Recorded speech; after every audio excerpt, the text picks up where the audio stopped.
iset natin yung multimeter sa mega ohms para mabasa yung mataas na resistance na nagpapatrigger doon sa busina kung bakit siya tumutunog ng mahina. Test natin. Bounce.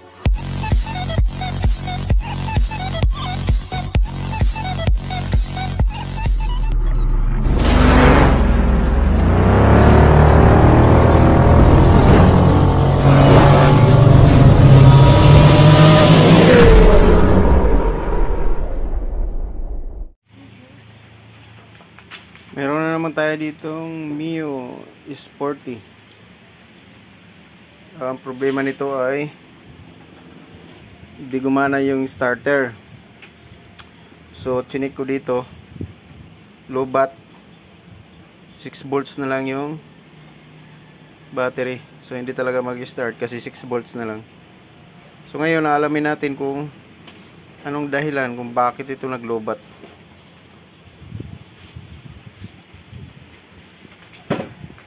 Tinest ko yung output niya.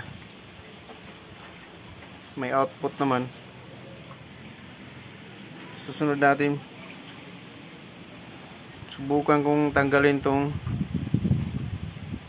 dalawang terminal na to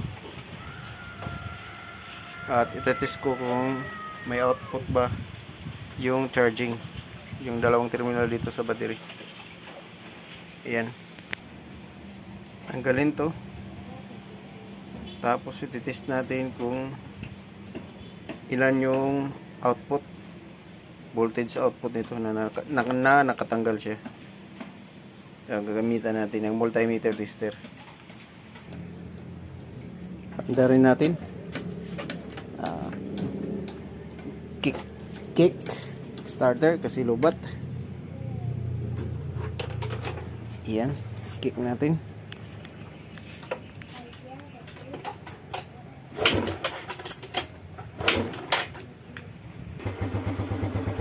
Yan, umandar na.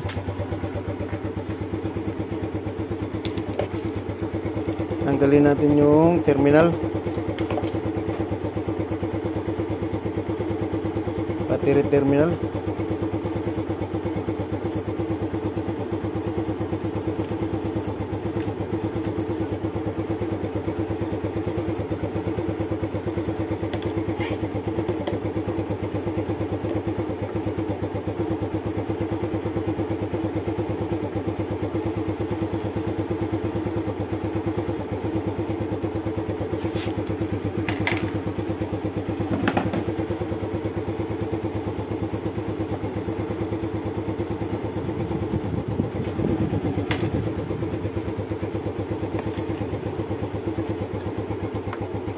Tapos ito sa negative, iset muna natin sa DC voltage. Ito sa isa sa negative, ito sa positive. Yan, meron na siyang 5 volts na naka-idle. Subukan natin i-rev natin. Yan, subukan natin i-rev kung hanggang ilang voltage yung abutin niya.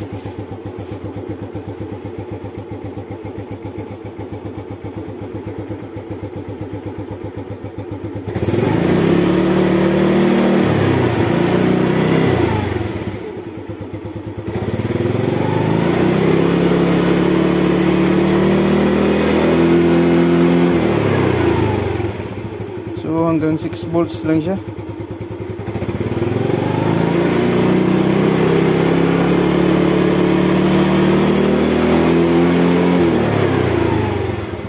Volts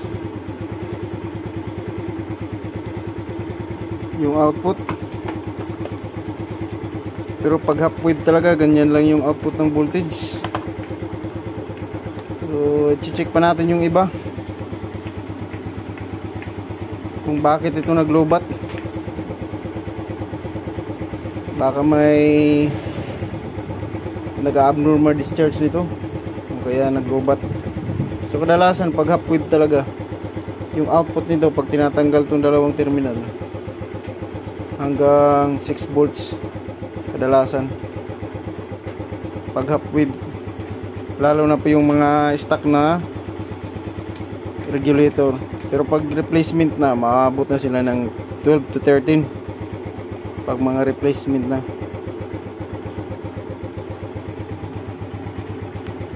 Subukan natin i-test sa iba.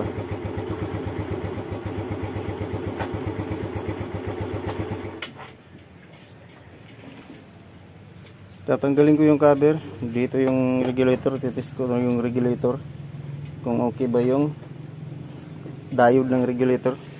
Yung regulator nya chinik ko na. Dito yung regulator, binaklas ko na yan. Okay naman yung regulator. Tinest ko yung diode. Okay naman yung diode. Kasi chinicheck yan kasi baka magkaroon ng abnormal discharge. Kapag ang diode ay nasira, nagkakaroon ng abnormal discharge ng battery. So itong regulator nya may diode yan dyan. So tinitest yan. So, gamitan ng multimeter tester para malaman yung diode kung okay pa siya. Or yung way nya ay one way lang. Pag nagbaliktad yung test mo, parehas sila may takbo ng kuryente. So nagiging abnormal yun. Dapat yung diode ay one way lang yung takbo. Tsaka minsan yung diode na yan ay open. So sira yung diode. Dito yung output, tinest na natin. Okay yung output ng charging. Dito sa dalawang terminal, kanina tinest natin. Ito ititest natin, papakita ko sa inyo. Dito yung nakita kong nagpalubat sa kanya. Kasi itong dalawang wire na to, ginawa itong trigger para doon sa busina. Kasi ito dati hindi ito gumana. So ngayon nakakat na to kasi gumagana na to. Okay na to. Kasi kinalawang to dati, nagka-corrosion. So dito pinadaan yung para sa busina niya. Para sa trigger ng busina. So ngayon na to, nakatiwangwang na lang siya kasi ito gumagana na. Ang isang wire dito dumidikit siya dito sa bakal ng choke cable. So ito pala ay negative trigger ng busina. So negative trigger yung busina. So pag nadikit siya dito sa bakal ng choke, nagkakaroon siya ng contact, tumutunog yung busina ng mahina kasi may resistance to papunta sa ground. Mayroon siyang mataas na resistance papunta sa ground. So tumutunog siya, mahina lang kasi mataas lang ang resistance nito papunta sa ground connection.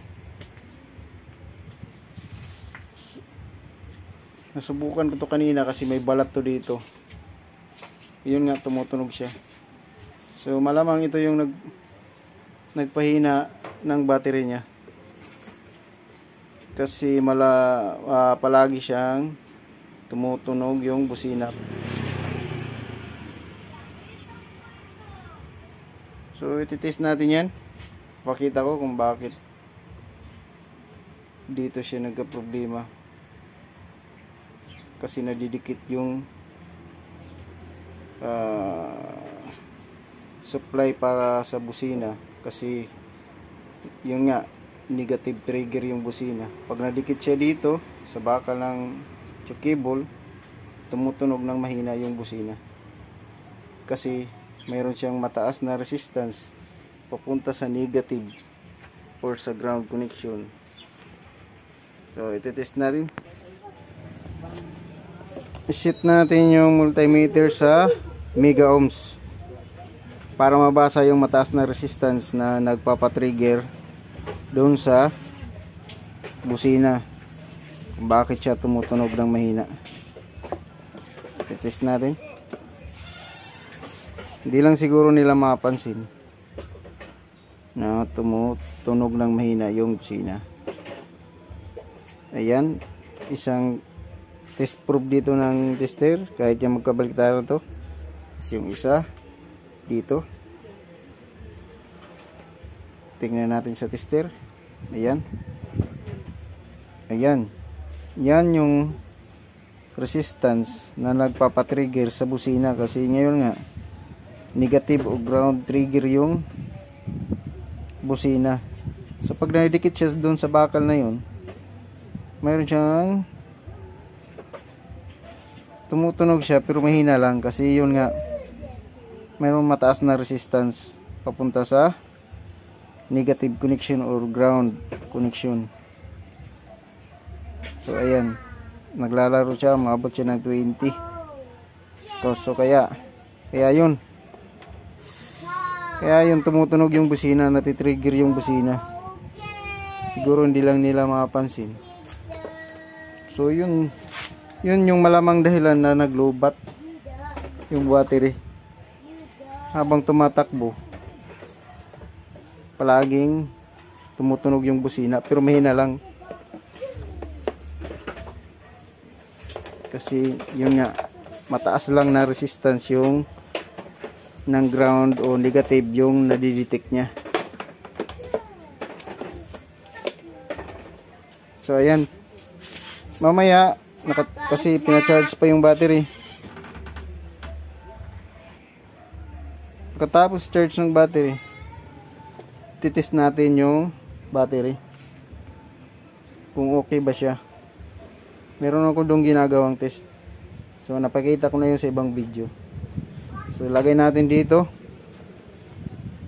tapos susubukan kong patakbuhin tong motor, tapos i-test ko ulit kung hindi bababa yung battery niya.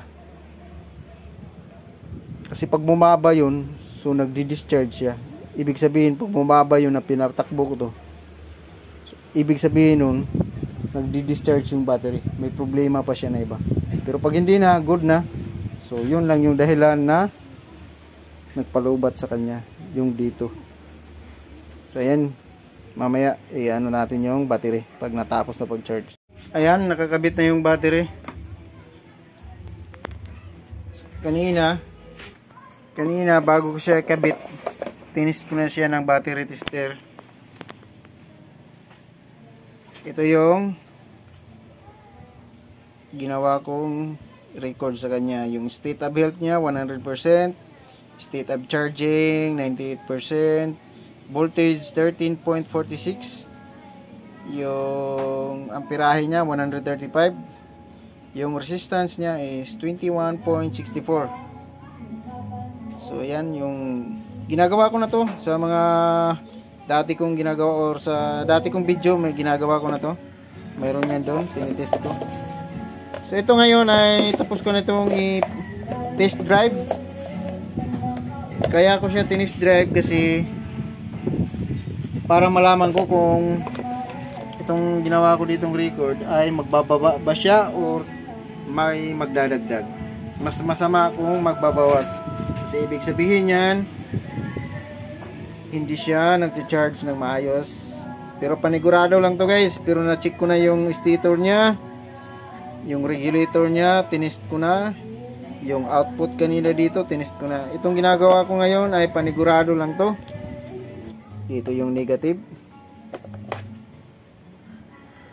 dito yung positive.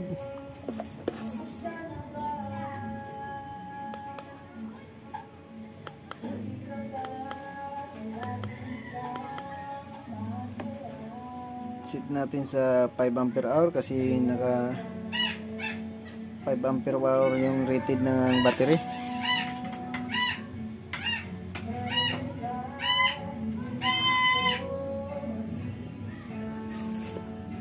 So ayan, SOH parehas pa rin. Yung SOC 98%, yung voltage 13.39. Medyo mababa siya pero okay lang yung guys, kasi ang motor na to ay half wave lang. Pero okay lang to kasi yun nga, yung motor na to ay hindi fast charge. Naka half wave lang to. Yung output ng voltage niya ng charging, kung i-test natin, ay nagre-reading lang to ng 6 point something volts. Hindi katulad sa mga fast charging na yung output niya, pag tinatanggal mo yung terminal para sa charging, terminal para sa battery connection, kung i-test mo yun ng voltage, nag-output yun ng 14 volts. So ito, half wave lang to. Ang output nito, kung tatanggalin yung charging, yung terminal na papunta sa battery, lumalabas lang to ng 6 point something voltage.